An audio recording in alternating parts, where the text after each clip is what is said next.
बर्बरीक के 3 बाणों को रोक सकते थे बस यह 3 योद्धा। पार्ट 2।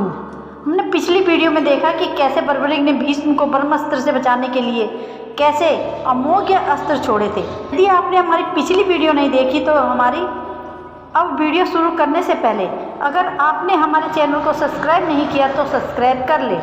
तो दोस्तों आइए जानते हैं, जब बर्बरीक अपने अमोघ अस्त्र को ब्रह्मास्त्र पर छोड़ते हैं तभी यह देखकर सभी योद्धा डर जाते हैं।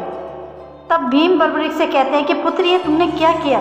यदि यह अस्त्र एक दूसरे अस्त्र से टकराए तो समग्र सृष्टि का विध्वंस हो जाएगा। तब बर्बरीक कहते हैं, पिताश्री क्या इससे भी सर्वनाश नहीं होगा? तब भीम कहते हैं, परंतु बर्बरीक तुम दूसरे पक्ष का साथ क्यों दे रहे हो? तब बर्बरीक कहते हैं, पिताश्री मैंने अपनी माँ को वचन दिया है कि कोई भी सेना यदि कमज़ोर पड़ेगी तो मैं उसकी ओर से शस्त्र उठाऊंगा। अपनी माता को दिए वचन को मैं कभी त्याग नहीं सकता। और जैसे ही वह अस्त्र ब्रह्मास्त्र से टकराता है पहले ही कृष्ण अपना ब्रह्मास्त्र वापस लौटा लेते हैं, परंतु बर्बरीक का यह अस्त्र नहीं रुकता और वह सीधा जाकर उनके शिष्यों पर लगता है। अतः उनकी मृत्यु हो जाती है। तभी अर्जुन कहते हैं, तुमने ये कैसा पाप कर दिया पुत्र, तुमने अपने ही भाइयों को मार दिया। तब बर्बरीक कहते हैं, मेरे भाई? तभी तुमने मेरे पुत्र अभिमन्यु हमारी सेना के सर्व शक्तिशाली योद्धा तथा सात्यकी को मृत्यु के घाट उतार दिया। बर्बरीक क्रोध से भर जाते हैं और कहते हैं, अब मैं पूर्णतः अपनी माता को दिए गए वचनों का पूरा करूंगा और आज मुझे कोई नहीं रोक सकता, क्योंकि वचन दिया था कि जब तक वे तपस्या करके लौट रहे थे तो उनकी माता ने आज्ञा दी थी।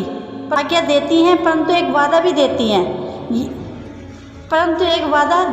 यदि रास्ते में जाते हुए किसी भी मनुष्य ने तुमसे कुछ भी दान में मांगा तो तुम उसे दे दोगे और जो भी हार रहा होगा तो तुम उसकी सहायता करोगे। इसी वचन से बंद के जब बर्बरीक ने देखा कि कौरव सेना हार रही होती है, इसी कारण बर्बरीक ने कौरव की ओर से बाण छोड़ा।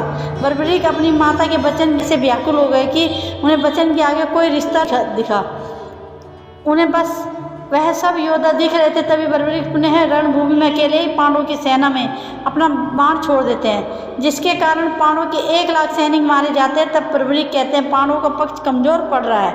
दूसरी ओर दुर्योधन हंसकर कहते हैं, मामा श्री हमें तो बिना लड़े ही जीत मिल गई। तब शकुनी मामा कहते हैं कि कबूतर को उड़ता देखकर उनकी दिशा नहीं बताई जाती दुर्योधन।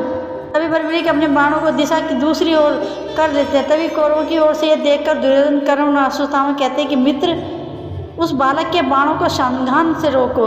तब कर्ण अश्वत्थामा और बर्बरीक की ओर अपने अस्त्र छोड़ते, वह अस्त्र बर्बरीक की ओर बढ़ता है, परंतु उससे पहले ही बर्बरीक अपने बाण को छोड़ते हैं। तह कौरव के महायोद्धाओं के सामने ही उनके 2.5 लाख सैनिकों का विध्वंस हो जाता है। तो आखिर इसके बाद क्या हुआ, जानिए अगले पार्ट में। अगर आपको वीडियो पसंद आया तो वीडियो को लाइक करें और कमेंट करके हमें जरूर बताएं कि आपको वीडियो कैसा लगा, और चैनल को सब्सक्राइब करके बेल आइकन को जरूर दबा दें ताकि इसका अगला भाग जैसे ही आएगा तो इसका नोटिफिकेशन आपको सबसे पहले मिल सके। थैंक यू सो मच दोस्तों।